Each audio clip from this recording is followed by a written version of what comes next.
Hi everyone. I hope you're having a good day. I'll be back tomorrow.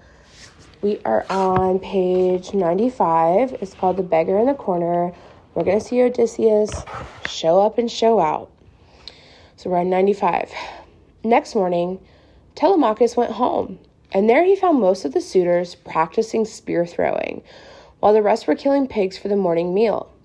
They greeted him warmly enough, yet they saw that he was no longer the boy he had been, but a grown man and a danger to them.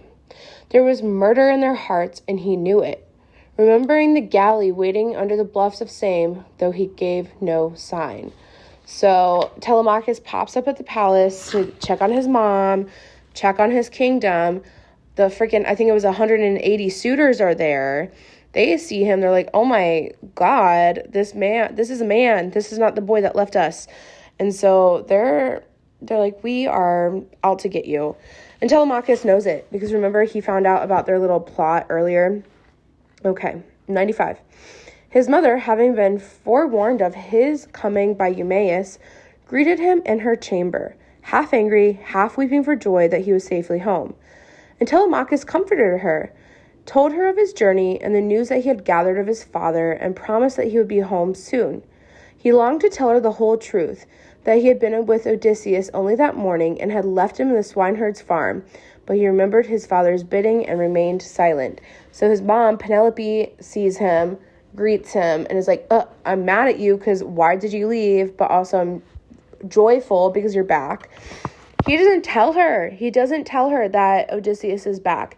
Because remember, that last sentence of the last chapter was a little foreshadowing when Odysseus said, do not give my identity away. So he doesn't do it. Meanwhile, Eumaeus had returned to the farm from his own errand at the palace. But Athena had again cast the beggarman's guise upon Odysseus, so that still the swineherd did not know his old master. The beggar was growing restless, eager to be going down to town in the royal house. For, said he, empty hills and grazing herds were of little use to him. He needed crowded places if he was going to carry on his trade.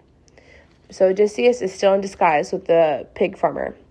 So leaving the dogs and the herd lads in charge of the farm, Eumaeus found his guest a staff to lean on, for the way was rough for old legs, and together they set off along the track that led down from the hills. Coming near to the town, they met the royal goat herd, Melanaeus, we'll go with that, who supported the suitors in the hope that whichever of them became king would be generous to his supporters. So when he met Eumaeus, who remained faithful to the old king and his son, he called him by evil names, Scapegrace and Wastrel, and tried to kick Odysseus off the path. And Odysseus was minded to kill him with his naked hands, but he held back lest he betray himself. So he merely stepped round him and went peacefully on their way, leaving him to shout insults after them. So this guy, he's not super cute, not super fun, not super demure. He's a hater. Back on 97. They had no other ill meeting with anyone, and in a short while they came into the outer court of the palace. Now beside the doorway a pile of dung lay ready for carting to the fields, and on the warm pile an old dog lay outstretched and dozing, a great hound once, but now thin and full of vermin, his hunting days long behind him, and he raised his head, looked up as they paused close by. Man and hound looked at each other, and the old hound knew his master, even in the beggar's guise, and flattened his ears and wagged his tail, though he had no strength to come toward him.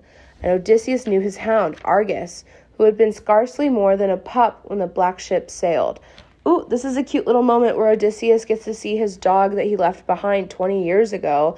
I don't know if you guys have ever seen those videos of soldiers coming back from war, and they'll be at the airport and their dogs will run up to them. It's super cute. I don't know why I've seen so many of those videos, but it's that kind of moment where the dog remembers him, even though it's been years and years and years. Dogs are really smart. Back on 97, Odysseus rubbed his eyes hastily with the back of his hand. This is a sorry thing, he said to cover his grief, to see a dog like this lying in the dung heap. He looks to have been a hunting dog in his day. He was that, said Eumaeus, and in his day the young huntsman used to take him out after deer and wild goats, even hares or rabbits. But his master died in, top of 98, died in foreign parts, and the servants were heedless, and take no care of him, especially in these evil times with the household in such disorder. And he went on into the house. Odysseus stood a moment longer beside Argus, his dog. He would have squatted down and taken the old tired head on his knee, but there was many onlookers round about, and he could not. And in that instant a shudder ran through the gaunt body. Argus, having seen again the master he had waited for through 19 years, was dead. Odysseus walked on after Eumaeus. He did not enter the hall, his own hall, where the suitors were at supper and the harper playing, but sat down in the beggar's place on the high wooden threshold, his back against the door pillar of the polished cypress wood. So he's trying to be coy. He's trying to be secretive. He's like, I can't just go in there. I'm a beggar. I need to go where, they send the servants, because these people are nobility and they're kind of, uppity in that way. 98. Telemachus saw him there, from his high seat beside the central hearth, and bade Eumaeus take him a wheaten loaf and a lump of pork.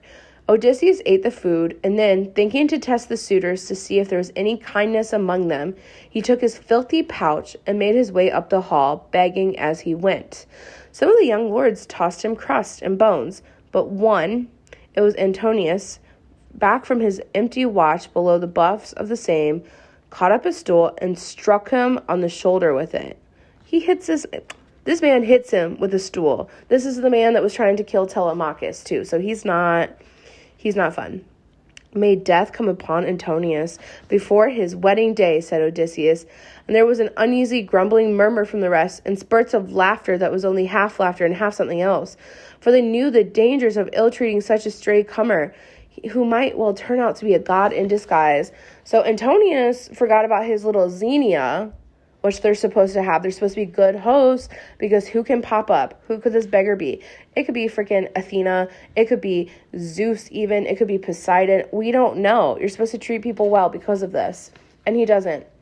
Now, there were women slaves in the hall at the time, and so in a short while, word of what had happened reached Penelope in her chamber, and she was angry that such a thing should happen beneath her roof.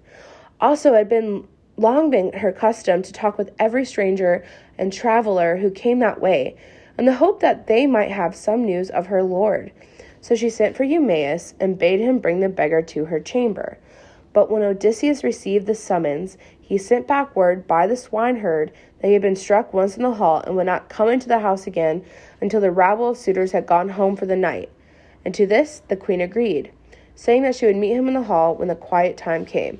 So Odysseus is being a little strategic here, right? He's like, okay, you want to see me, Penelope? You want to talk to me because, I'm a stranger in your home. You want to get to know me, know who I am, know what I'm about.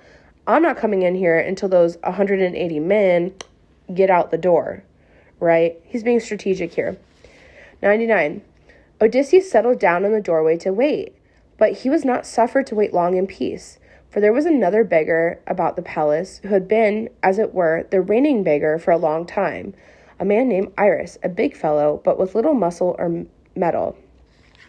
Coming up and finding a newcomer on the threshold, he bade him be gone. Off with you before I drag you away by 1 foot. We're on page 100. Ooh, we're on page 100. Congratulations. We made it to page 100. Also, let's pause for a minute. This is kind of silly. This is kind of crazy. So Odysseus is hanging out, waiting to meet with Penelope. And they said, what did they call it? They said it was the reigning beggar, meaning the beggar that lives in the palace. This is kind of his territory, right? That guy comes up to him and he's like, you gotta go. Only 1 beggar per palace, please. That's what he's getting at. Back on 100. But the other, red-faced with fury, shouted at him to get up and fight if he wanted to remain. And the suitors, who had finished eating and had turned to dancing and making merry in the court, thought that a fight between 2 beggars would be something to watch for a change. So they stamped and clapped for it to begin, promising that the winner would have his fill of black puddings left from supper, and that he should be king beggar and no one else should beg in his territory. Basically what's happening here, rich people, they're doing that thing where they try and they're making fun of them, right? They're making fun of these 2 men. They're saying, okay, go ahead, fight it out, duke it out. Whoever wins, you're going to be king beggar. No, they're instigating, but they're instigating because they get like joy out of seeing other people fail. I don't like that. That's not fun. So Odysseus, back on 100, seeing no help for it, stripped to the waist, and seeing the strength of his arms and shoulders, Iris began to have second thoughts. I would have called off the fight, but the suitors had formed a circle, shouting and laughing, and forced him on. Basically, this is a world star moment. If you guys even know what that is. That might be before your time. The fight was soon over. Iris swung a clumsy blow at Odysseus' shoulder, but Odysseus' fist took him cleanly below the left ear, and he fell with blood trickling from his nose and mouth. And Odysseus dragged him aside from the doorway and propped him carefully against the wall and left him there to bleed, while the suitors laughed and hailed the new king Beggar. I am pausing here. What you should do now is you should start looking at some of your reading questions, get through a few of them, and then our next audio will be posted below because we have about 4 more pages. Thank you.